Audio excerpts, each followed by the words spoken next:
Assalamualaikum warahmatullahi wabarakatuh. Baiklah, kami dari kelompok 1 akan mempresentasikan hasil diskusi kami. Sebelum kami mempresentasikan hasil diskusi kami, saya akan memperkenalkan anggota kelompok saya terlebih dahulu. Yang pertama, saya sendiri Rati Ratnadia sebagai moderator sekaligus pemateri 1. Selanjutnya, Elky Tubagus sebagai pemateri 2. Kemudian Febri Trilestari sebagai pemateri ketiga. Dan kemudian Elvi Susanti sebagai pemateri keempat dan juga Nasminur Afta sebagai pemateri kelima. Baiklah, langsung saja ke materi yang pertama, yaitu masuknya air ke dalam tumbuhan. Proses masuknya air ke dalam tumbuhan itu terdapat 3 cara atau peristiwa gerakan air dan unsur hara ke permukaan sel bulu akar, yaitu melalui yang pertama aliran massa atau massa flow, di mana aliran massa ini merupakan gerakan larutan hara atau air dan hara mineral ke permukaan akar yang digerakkan oleh transpirasi tanaman. Hara bergerak karena adanya gradien potensi air. Kuantitas unsur hara yang dapat mencapai permukaan akar atau resurface melalui peristiwa aliran massa dan dipengaruhi oleh beberapa faktor. Yang pertama yaitu sifat media tumbuh, kemudian kondisi iklim, kelarutan hara, dan juga spesies tanaman. Selanjutnya akan saya lanjutkan kepada Elky Tubagus. Kepada Elky Tubagus dipersilakan. Baiklah, saya akan melanjutkan materi selanjutnya, yaitu yang kedua, peristiwa difusi atau diffusion. Peristiwa bergeraknya molekul-molekul dari daerah konsentrasi tinggi ke daerah konsentrasi rendah. Jadi, gerakan molekul atau hara terjadi karena adanya perbedaan konsentrasi atau konsentrasi gradien.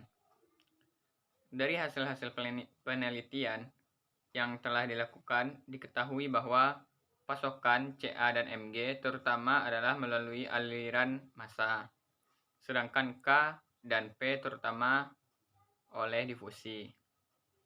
Selanjutnya yaitu yang ketiga, peristiwa intersepsi atau penyusupan akar atau root interception. Intersepsi akar terjadi akibat dari pertumbuhan akar dari pendek menjadi lebih panjang.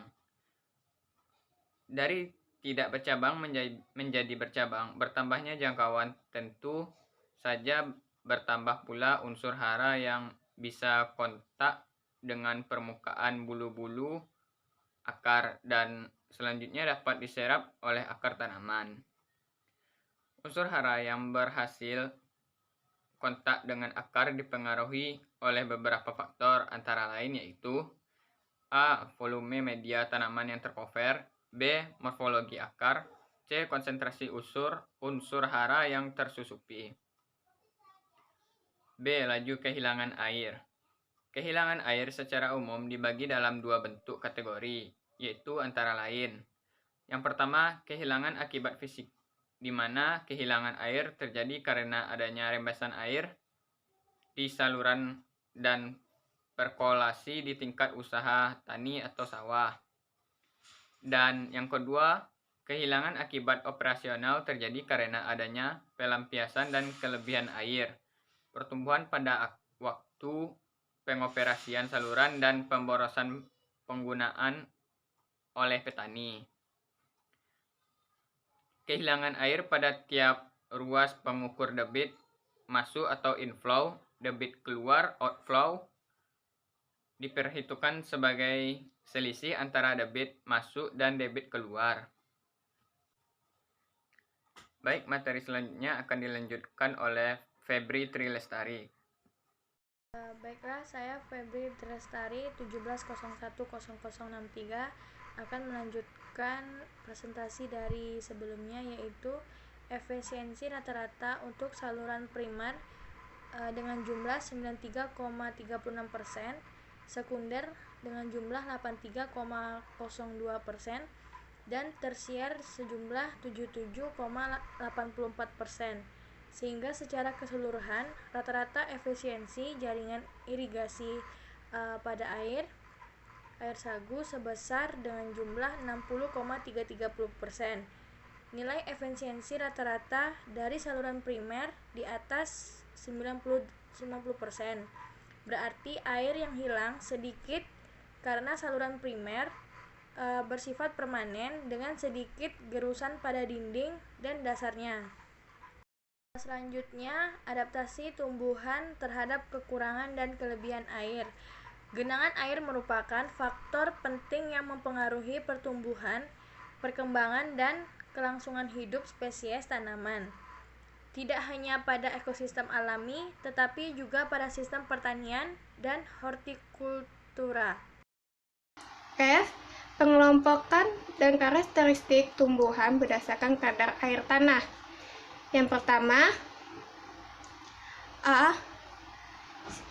Xerophyte, yaitu jenis tumbuhan yang bisa beradaptasi dengan lingkungan kering sehingga tumbuhan ini bisa hidup cuaca yang sangat panas dan kering meskipun hanya sedikit air. Ciri-ciri tumbuhan ini ialah mempunyai lapisan permukaan daun yang telah dilapisi oleh lapisan lilin. Lilin ini sangat berfungsi untuk mengurangi penguapan air. Yang B, mesophyte, yaitu jenis tumbuhan yang tumbuh di daerah tidak terlalu kering dan tidak terlalu basah. Contohnya tumbuhan mangga dan lain-lain, tumbuhan pisang, pepaya, dan lain-lain, yaitu tumbuhan dikotil dan monokotil. Baiklah, saya Elvi Santi akan melanjutkan materi yang selanjutnya, yaitu sudah menyesuaikan diri untuk hidup pada lingkungan perairan. Contoh tumbuhan hidrofit adalah kutikula tipis, memiliki stomata yang terbuka kebanyakan waktu. Yang D yaitu halofita atau halofit, jenis tumbuhan yang tumbuh di daerah pantai dan laut. Ciri-ciri tumbuhan halofit yang pertama, tahan terhadap kadar garam yang tinggi. Baiklah, itu yang dapat saya sampaikan. Assalamualaikum warahmatullahi wabarakatuh.